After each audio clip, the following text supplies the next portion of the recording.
Welcome to Spiritual Tea with Kumea. Thank you so much for tuning in. So today we are going to listen to a few of our beautiful sisters speak about the benefits of celibacy and how celibacy directly corresponds with spirituality as a divine feminine. So we're going to get right into this. If it resonates, please make sure to hit the like, share, and subscribe. And let's get into it. I'm about to break down the reason you need to stay celibate for as long as possible. Spiritually, as you heal, you are clearing your karma. You are severing spiritual cords. You are cutting off soul ties, and you're letting the universe know that you have completed these contracts that you were once in.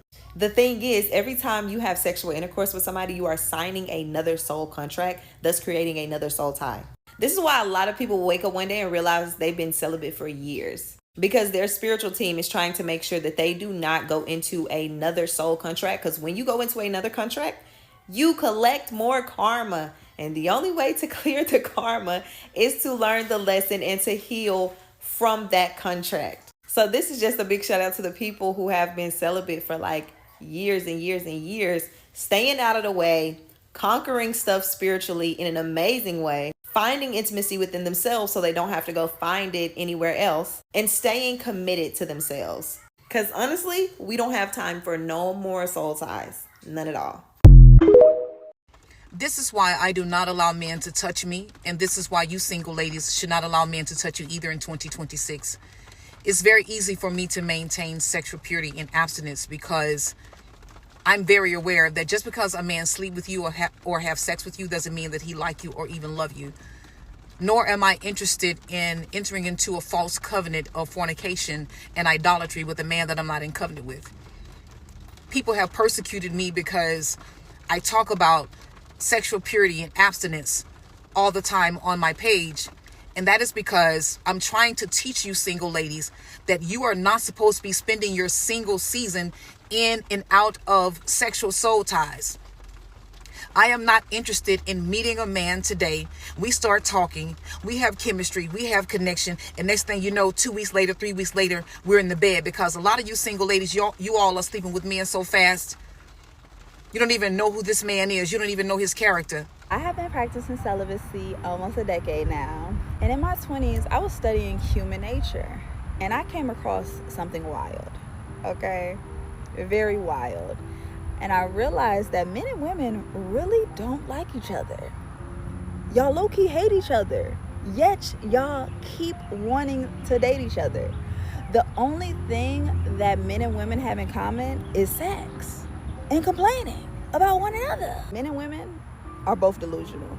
I really don't know who's worse. Women can't see men, and men can't see women. So this is why it's so much friction. This is why it's so much animosity. This is why it's so much guilt tripping. People have secret motives towards one another because romantic relationships is just centered around the physicality, the physical, the flesh. It is not off of spiritual, emotional, or mental. It is, what can you do for me? Men will say I'm a waste of time because you can't hit this. And it just shows me that you only see women as sexual objects, just like women only see you as bank accounts. So y'all all see each other as objects, as external validation. So everything will always be a transaction. I value platonic friendships. I value platonic relationships, connection over codependency, presence over trying to prove yourself to one another. Practicing celibacy, I realized the right one does not exist. That is an illusion, a fairy tale. I am the right one towards myself. So I have stopped wasting so much time searching and being desperate and centering my life on finding the right one. I am always the right person for myself. So now all my interactions are right or they get left immediately. Ain't no tit for tat, ain't no fussing, no fighting. I will cut you off in an instant. I will turn into Casper, the friendly ghost, because I can tell you were sent by the devil. I broke my celibacy once. I'm never breaking that shit ever again. If you are a woman and you are currently celibate and you've been questioning whether you should break your celibacy, stay on this video so I can beat some sense back into you. It's already a large risk that you are taking on as a woman the moment you decide to open up your legs to a man. The only risk that a man and a woman share when it comes down to the bedroom activities is the fact that you could transmit an STD. The emotions being involved after y'all sleep with each other, the chances of you becoming pregnant, the chances of you being left if you decide to carry through on the pregnancy, and then also the chance that you would have to have a forced pregnancy depending on what type of state that you live in are none of the things that men have to worry about. Oh, and also, men also don't have to worry about the fact that women are going to be able to sleep with other women, and then like it could also kind of add to the mix. Like usually that's not really a thought process in, you know, the male's mind. Oh, and also you don't share in common with the fact that there is a possibility that you are not going to get off if you decide to sleep with this man. So I just listed like 7 risks that you have as a woman compared to the 1 risk that a man has in order to sleep with you. Do you really want to break your celibacy when you have all of those odds against you? Do you really think it makes sense to break your celibacy? Because whenever I get the urge, all I do is just go back to that thought process and think about all of the risks that I would be putting myself in comparison to the risk that a man would have. And then I come back down to earth and I'm like, no, bitch, I'm dying celibate. Like, I'm so fucking serious. I'm fucking dying celibate. This pussy has been closed permanently. Like the Google, like, you know, when you type in a business on Google and it says closed permanently, this bitch is closed permanently. Intentional celibacy is such a necessary part of your healing and ascension journey because of how powerful the exchange is when you have sex with someone.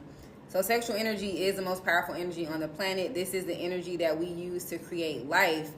And even if right now you're in a committed relationship, it's very important to just go through a phase of celibacy if you truly desire to do deeper inner healing and you truly desire to elevate and ascend. Because if you and your partner have never done this, taking like intentional time to just like abstain from sex, you still have a lot of energy present in your relationship that doesn't belong to either of you, because energy cannot be destroyed. It can only be transferred and transmuted, right? So anytime we have sex, and I want my ladies to listen to this very closely, anytime you have sex, you are having a very powerful energy exchange. For women, you hold all of the energy from your past partners and all of their past partners in your womb. So it's very hard to heal from certain things. It's very hard to ascend beyond certain vibrations if you are constantly having sex and allowing all these different energies to be absorbed into your body, right? So when it comes to intentional celibacy, this is different from just like going through a dry phase where it's like, well, I don't have nobody hitting me up, so I'm just not having sex right now. Intentional celibacy means you are taking intentional time to heal. You are taking intentional time to cleanse your body energetically from energies that do not belong to you. Like a lot of women have men who are attached to them still energetically that they haven't dealt with in years. And if you were dealing with a lot of men who were toxic, narcissistic, and all of that, you have a lot of not just energies, you got like legit energy vampires that can still be attached to you, and they can still be utilizing your energy and your essence to benefit and manifest things that they desire in their lives. And because women are receivers and because we are portals, right? We are more deeply impacted emotionally and energetically when we have sex than men are. Yes, men are impacted too, but for women, it's a deeper impact. And this can cause a lot of imbalances, and it can cause you to feel very unstable mentally and emotionally. The other thing about intentional celibacy is you don't really know how long the phase is going to last. You have to really just pay attention to what your body is communicating. All right, and that about wraps it up. So go ahead, leave your thoughts in the comments. If you've been rocking with my page, you already know I've been celibate for 7+ years. Actually, it's going on 8. And mine was a conscious decision. It was actually a sacred spiritual vow that I made with the Most High, and also to focus and devote myself to my children so that they have my undivided attention. So, I have benefited tremendously. It's like my creativity has spiked through the roof. I feel more whole, at peace. I feel more abundant. I actually feel more beautiful, even though I don't have anyone. It's hard to explain, but there are many, many, many benefits of being celibate. I have more energy, more focus. I can focus on my goals. I feel better as a human, as a woman, as a mother, as a divine feminine. And I don't know. I recommend it. Okay. But anyway, what are your thoughts in the comments?